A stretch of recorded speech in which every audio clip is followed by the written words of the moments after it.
하나님의 은혜와 평강이 새벽을 깨어 예배하시는 성도님들의 심령과 가정에 충만하기를 소망합니다. 오늘 본문의 말씀을 보면 이제 하나님의 아브라함의 때가 이제 끝나는 것을 마감하는 것을 볼 수 있습니다.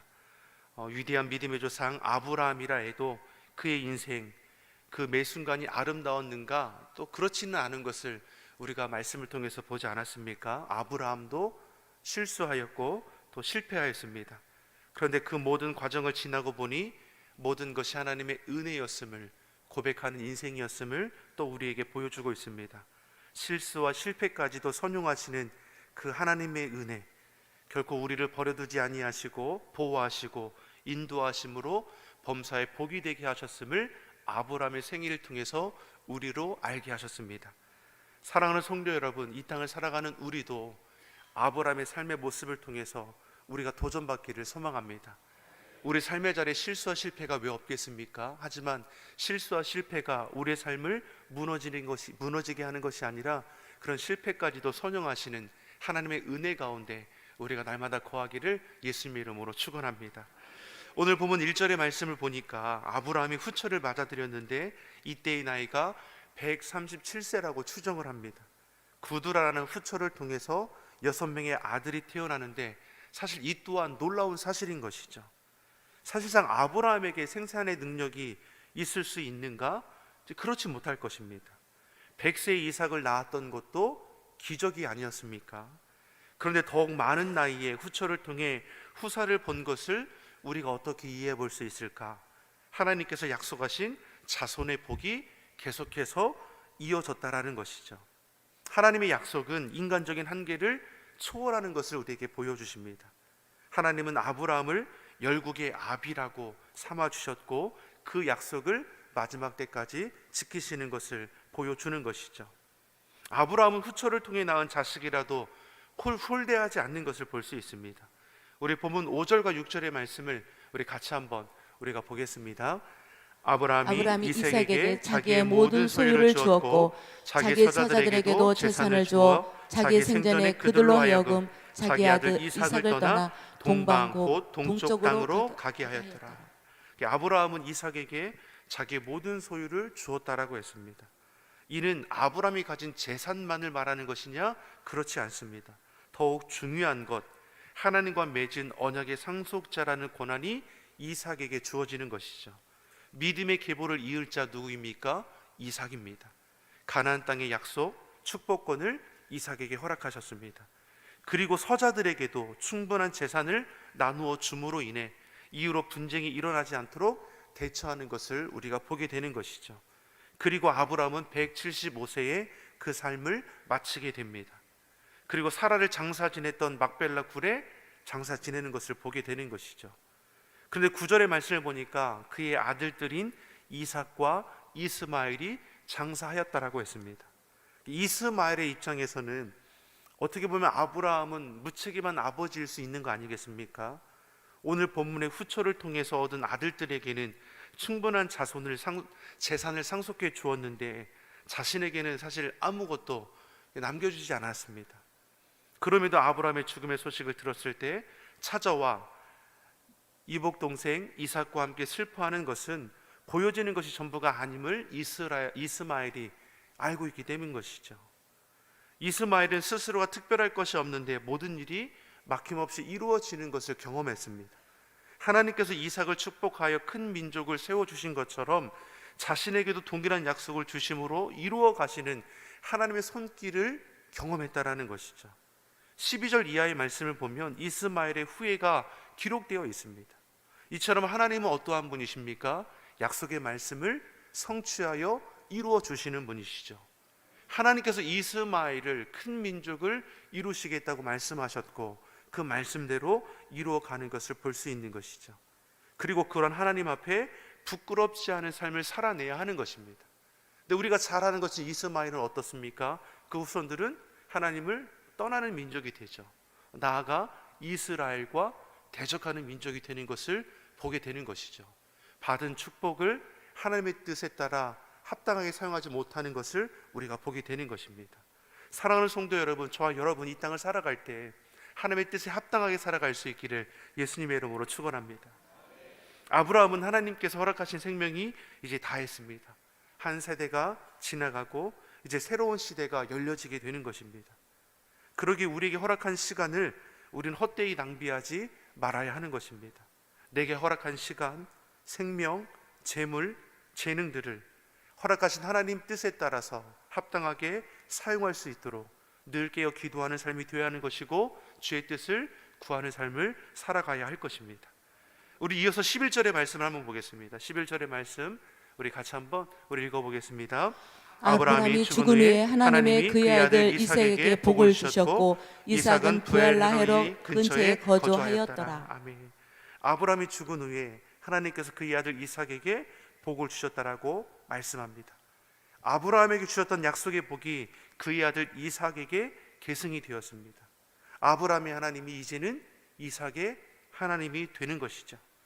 아브라함이 언약의 상속자로서 하나님께서 복을 더해 주시는 이삭의 모습을 우리는 보게 될 것입니다. 하나님께서는 이삭은 이삭대로, 하갈을 통해 얻은 이스마엘은 이스마엘대로, 그두라를 통해 얻은 6명의 후사는 그 후사대로 아브라함의 약속하신 후손의 복을 하나하나 이루어 가여 주시는 것을 우리에게 분명히 보여주셨다는 것이죠. 그러나 큰 민족을 이루고 세상의 복과 번성함의 은혜를 누리는 것보다 믿음의 자녀, 언약의 백성, 하나님의 구원의 역사를 이루어가는 것이 얼마나 큰 축복인가를 우리에게 말씀해 주는 것이죠. 결국 하나님을 대적하고 하나님을 외면하는 세상의 복과 번성함을 쫓는 자들의 그 결과가 어떠합니까? 하나님을 대적하고 하나님을 외면하게 되는 것이죠. 우리는 세상의 복과 번성함을 바라는 그런 인생으로 맞춰지는 것이 아니라 하나님의 구원의 역사를 이루어가는 거룩한 백성으로 택함 받았음을 감사하고 믿음으로 살아가는 자가 되기를 예수님의 이름으로 축원합니다. 19절 이하의 말씀을 보면 믿음의 계보를 잇는 이삭의 후손들을 이제 기록하는 것을 볼 수 있습니다. 이삭의 족보를 통해 믿음의 계보를 잇는 자녀를 어떻게 돌보아 주셨고 그 가는 길을 인도 보호해 주신지를 우리에게 알게 하시는 것이죠. 즉 이삭이 누리게 되는 축복, 또 그의 아들 야곱이 누리게 되는 축복, 또 그의 아들 요셉과 그 후손이 누리는 축복은 이 시대의 믿음을 가지고 주의 자녀로 살아가는 저와 여러분이 누릴 약속의 복이라는 것을 우리가 알아야 하는 것입니다. 단순히 아브라함만이 누리고 이삭만이 누리고 야곱과 요셉만이 누리는 복이 아니라 이 시대에 하나님의 말씀을 따라 살아가는 저와 여러분이 누릴 복을 앞서서 우리에게 깨달아 알게 하시는 것이죠. 무엇보다 자격이 없는 자를 택하셔서 약속을 지키신 하나님의 섭리를 우리는 발견하게 되는 것입니다. 이삭은 40세에 리브가를 아내로 맞았습니다. 하나님께서 예비해 주신 배풀이라는 것을 우리는 앞서서 보게 된 것이죠. 그리고 20절에 보니까 리브가에 대해서 자세히 소개해 주지 않습니까? 그는 아브라함의 친족입니다. 이삭의 족보를 말함에 있어서 누가 비중 있게 언급되느냐? 이삭의 아내 리브가입니다. 우리 20절의 말씀을 우리 같이 한번 보겠습니다.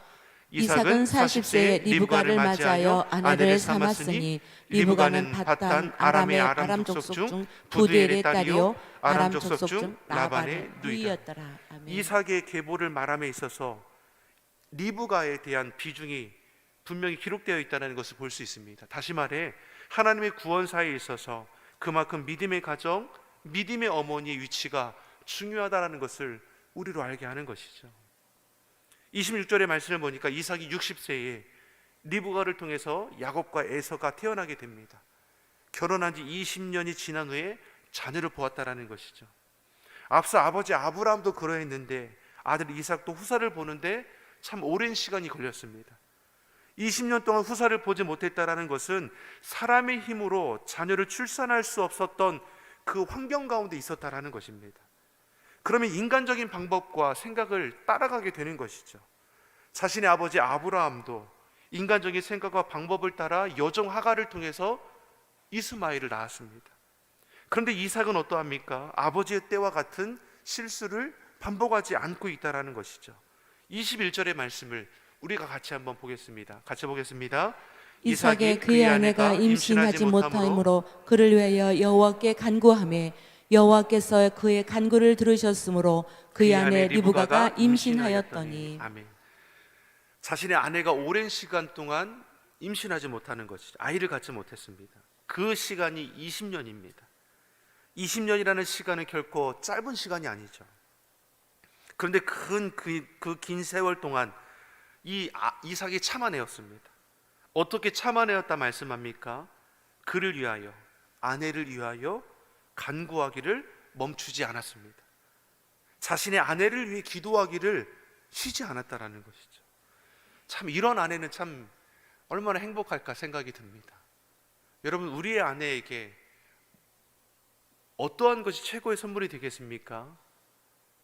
자신의 아내를 위해서 늘 쉬지 않고 기도할 줄 아는 우리 그러한 남편들이 되시기를 예수님의 이름으로 축원합니다. 아내도 마찬가지이죠. 영적으로 가정을 세워갈 수 있는 그런 귀한 가정이 되어야 하는 것입니다. 20년이라는 그 시간 동안 한결같이 기도하는 겁니다. 우리는 응답이 더디 될 때 어떻게 합니까? 포기하기가 쉽습니다. 하나님의 때를 기다리며 끝까지 기도해야 하는 걸 알지만 응답되어지지 않을 때 쉽게 낙심하게 되는 것이죠. 무엇보다도 우리는 즉시로 응답되어야 하지만 이것이 기도의 응답이라고 생각할 때가 많이 있습니다. 그런데 즉시로 응답되어야 하지만 응답되는 것입니까? 그렇지 않죠. 오늘 본문을 통해서 우리에게 뭘 말씀합니까? 하나님께서는 하나님의 때에 반드시 응답해 주신다라는 것이죠. 이삭으로 하여금 하나님께서는 20년을 기다리게 하셨습니다. 그러면 하나님께서 이삭을 덜 사랑하셔서 이토록 오랜 시간 동안 기다리게 하신 것입니까? 그렇지 않죠. 전능하신 하나님은 불가능이 없으십니다. 다시 말해 우리의 기도에 대한 응답이 더디되는 것은 아직 하나님의 때가 되지 않았다라는 것이죠. 하나님께서 응답해 주시는 때가 가장 좋은 때임을 알고 더디될지라도 소망 가운데 기다릴 줄 아는 자가 그리스도인인 것입니다. 사랑하는 성도 여러분, 저 여러분이 하나님의 약속의 때를 기다릴 줄 아는 주의 자녀들이 되기를 예수님의 이름으로 소망합니다. 우리의 간구의 기도가 즉각 응답되지 않는다 하여 실망하거나 하나님의 능력을 의심하며 기도를 포기하지 말아야 하는 것이죠. 우리는 이삭처럼 하나님의 때가 이르기까지 인내하고 더욱 간절하게 하나님께 간구함은 물론 하나님께서 반드시 이루어 주시려는 응답에 대한 확신을 가지고 기도의 자리를 끝까지 지켜가기를 예수님의 이름으로 소망합니다. 21절에 하나님의 약속하신 때가 차니까 무엇이라고 말씀합니까? 여호와께서 그의 간구를 들으셨으므로 그의 아내가 임신하였더니. 이삭이 르브가를 위해 간구하며 하나님의 때에 응답되어졌다라는 것을 우리로 보게 하시는 것이죠. 이처럼 하나님은 우리의 간구를 들으십니다. 너는 내게 부르짖으라. 내가 내게 응답하겠고, 구하라 그러면 주실 것이요, 찾으라 그러면 찾을 것이요, 문을 두드리라 그러면 너에게 열릴 것이니. 하나님은 자신의 백성의 간구를 결코 외면하지 않으십니다. 야고보서 4장 2절에서도 우리에게 뭘 말씀해 주냐면 너희가 얻지 못함은 구하지 아니하기 때문이라. 너희가 얻지 못함은 너희가 구하지 않기 때문이라는 것입니다. 기도해야 하는 것을 알면서도 불구하고 정작 기도하지 않는다는 것이죠. 기도하되 잠깐인 겁니다. 말씀에 대한 확신을 가지고 소망 중에 기다리지 못한다는 것이죠. 그러니 쉽게 불평하고 원망함으로 은혜의 자리를 떠나게 되는 것입니다. 하나님은 우리의 간구에 응답하시되 후이되어 누르고 흔들어 차고 넘치도록 부어주신다라고 하셨습니다. 이러한 기도의 능력을 날마다 경험하는 저와 여러분이 되기를 예수님의 이름으로 축원합니다. 하나님의 때를 소망 가운데 기다리며 조금 더 참아내고 견딤을 통해서 은혜의 자리, 기도의 자리를 지키어 남을 통해 하나님의 때의 결실함을 이루어갈 수 있는 우리 모두가 되기를 예수님의 이름으로 축원합니다. 기도하겠습니다.